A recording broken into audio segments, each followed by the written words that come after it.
So what we want to do now is load up either the followers or followings, depending on which one of these tabs is clicked. And to do that, we can use some functionality that's available with these tabs. It gives us an option to set the active tab that's been clicked, and then we can use that information to decide which one of these lists we should be retrieving from the API. So what we'll do, we'll head back to VS Code, and let's go to our profile store first of all. And inside here, we're going to use something that we've used before, but now's another good opportunity to use this, and that's a MobX reaction. So we'll add the reaction, and what we want to do actually is also add another property, and we're going to set it to the active tab, and we're going to set this to 0 initially. So in our reaction, we'll open the parenthesis, and we'll add our callback and say list.activeTab. Add the comma, and the next parameter is what we want to do with this property. So we're going to say active tab, and then what we'll do is we want to check to see if the active tab is either number 3 or it's number 4, because that's going to match our followings or followers. So we'll say if the active tab is equal to 3 or the active tab is equal to 4, then we'll set a variable for our predicate. And we'll say const predicate equals active tab equal to 3. Then we'll use a ternary, and we'll set, if it's 3, we'll set it equal to followers. And if it's not 3, then it's going to be 4 based on our condition here. And we'll set it to following. And then we can say list.load followings. And we can pass in the predicate. And we'll also add an else, and we'll just say list followings, and we're going to set it to an empty array. As if we don't do this and they click back to one of either tab 3 or tab 4, then there's a danger they're going to see the previous list that doesn't quite match the tab that they've clicked on. We'll also need to add a function to set the active tab, so we'll say set active tab, and we'll pass in the active tab as a parameter, which is going to be of type number, and we'll say list.activeTab equals active tab.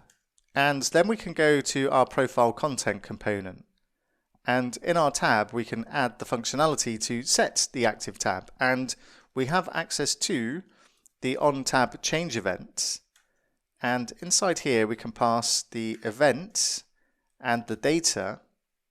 And we're interested in the data because that's going to give us the active index of the tab that was clicked. And we'll go to our profile store, which we have not added as yet to this component. So what we'll do is we'll say const and profile store equals use store. And then we can say we want to use our profile store and set active tab method, and we'll set it to data and the active index. And we're getting a warning about the type actually, because the active index here, well, it can be a string or it can be a number or it can be undefined. So what we'll do to get around that is we'll go back to our profile store and we'll cheat. We're just going to set it to any rather than setting it to all of the properties, like all of the types it could be.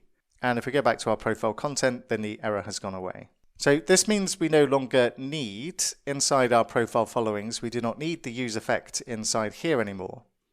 And we also don't need the load followings method. So let's just remove the unused declaration there, and we don't need the use effect inside here either. But in order so that we don't keep followings hanging around after we dispose of the profile page component, what we'll do is we'll go up to our profile page, and inside this use effect, we'll reset our active tab back to 0. So what we'll do, we'll just bring in the set active tab method to the destructured properties we're getting from our profile store. And then we'll use the cleanup function so that when this component is disposed, we can reset the active tab in our profile store. And because of the reaction that's taking place inside the profile store, then it's going to reset our followings back to an empty array based on this condition here as well. So in our profile page, what we'll do is we'll say return, And then we'll add a callback function and we'll say set active tab and we'll set it back to 0 to clean up our followings. Now what we should find if we go test and refresh our page, and if I click on followers, then no followers, nobody is following Tom. And if I click on following, then we can see that Tom is following Bob. But it doesn't make it clear from the description here, so we do need to update that property. But if I do click on follow, then Tom has one follower, and if I click back on followers, then I can see Bob's profile in there. But we do need to update the information in the tabs, so let's just go back to VS Code and open up the profile followings. And what we want to do here is set our content, so let's just bring this down. And what we want to do here is check which active tab we're on. So we'll just bring that in from the profile store as well. And we'll bring in the active tab. And then we can say active tab is equal to 3 at the ternary. And this is going to be for people following Bob. And we'll add the colon. And then we'll say people.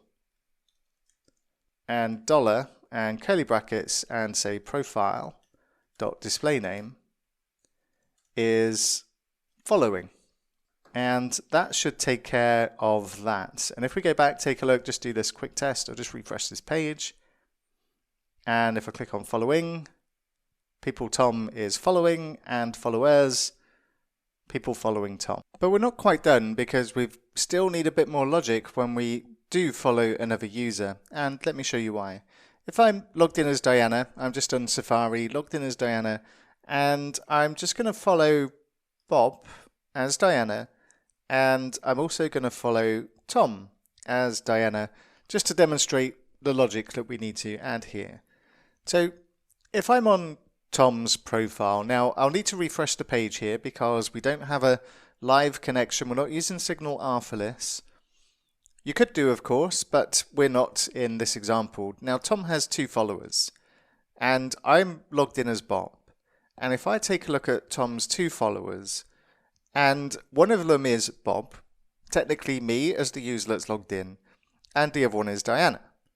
Now, as Bob, I am not following Diana. Diana has no followers. And if I click on follow, then this gets updated, but the downside is that even though Tom has nothing to do with Bob following Diana, Bob's followers went up. And that's because our logic in the update following isn't quite right. And same goes for my profile as well. If I click on this, and let's go to my followers, and I can see I'm following Diana, but if I unfollow, then nothing happens in here because we don't have, or what should happen is my following number goes down to 1. Now, I'm okay with leaving the profile card behind in the followers list, even though I've not followed. This is the same way that Twitter does it and other social network apps. They leave the card behind so you can change your mind and follow them if you choose to do so. I'm okay with that, but I'm not okay with things not updating when they could do. So what I'm going to do is I'm going to head back to VS Code and we're going to go back to the profile store. And in the update following method, we need some more logic to handle this kind of scenario. So we only want to update this profile if the profile username is not equal to the currently logged in username and it's not equal to the username that we're attempting to look at here. So what we'll do is we'll add another check and we'll say $, and we'll say this.profile.username is not equal to the username. And that will prevent the profile from updating when we're looking at another user's profile but trying to follow a different user. And that'll prevent that from happening. What we also need is another bit of logic in here to account for the current user as well. So what we'll do is we'll just add another if statement and we'll say if list.profile and this.profile.username is equal to the store.user.username, then what we'll do is we'll just update the following count. So we'll check the following property once again, and we'll say list.profile.followInCount this time, and we want to increment, and alternatively list.profile.followInCount, and we'll decrement it. And this should solve that weird logic that we had earlier. And if I go back and let's just refresh this page, and if I go to, I'm on Bob, so let's test Bob first of all. I'll just click on followers, and I'm following Diana. If I unfollow, then my following count goes down. Diana's card is left behind, and like I say, that's fine. If we refresh the page, then Diana will be gone. But this gives us the opportunity to refollow if we accidentally click on the button. And let's go to Tom's profile and just make sure that we don't see any changes to his statistics. If we go to his followers and I change the status of Diana, nothing to do with Tom, just going to click on unfollow Diana. And I messed up the logic there. If I just go back to the profile store, we need to make sure that this is equal to the username. We only want to update this if this profile username is equal to the username, not the other way around. So let's just go back and try that one more time. I'll just refresh the page on Tom's profile and go back to the followers. And this time, if I click on Diana's, then Diana's status changes to following and one followers, but Tom's statistics don't change inside here. So it can be kind of a tricky thing actually, this followers, when you're dealing with fake user profiles. It's kind of difficult to manage inside your head about the logic that's required to accommodate this. But this brings us to the end of the following feature. We have the functionality that we are looking for.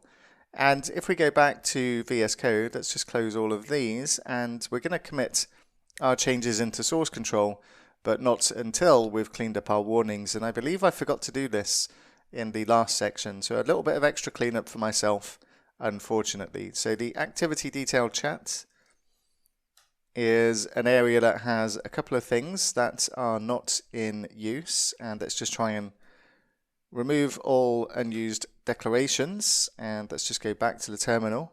And in the profile header we've got a couple of things, so let's clean up this next. And yep, there's a couple of things that can be removed, and go back again.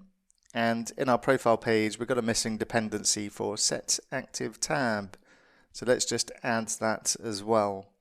And we'll go to the profile page. And yep, we're using the active tab in that dependency. So of course we need to set the active tab as a dependency. And we should now have a clean terminal for React. Perfect. And what we'll do is we'll go ahead and stage our changes. And we're going to say end of section 20. And commit these and push them on up to GitHub. And we'll wrap up this section with a summary.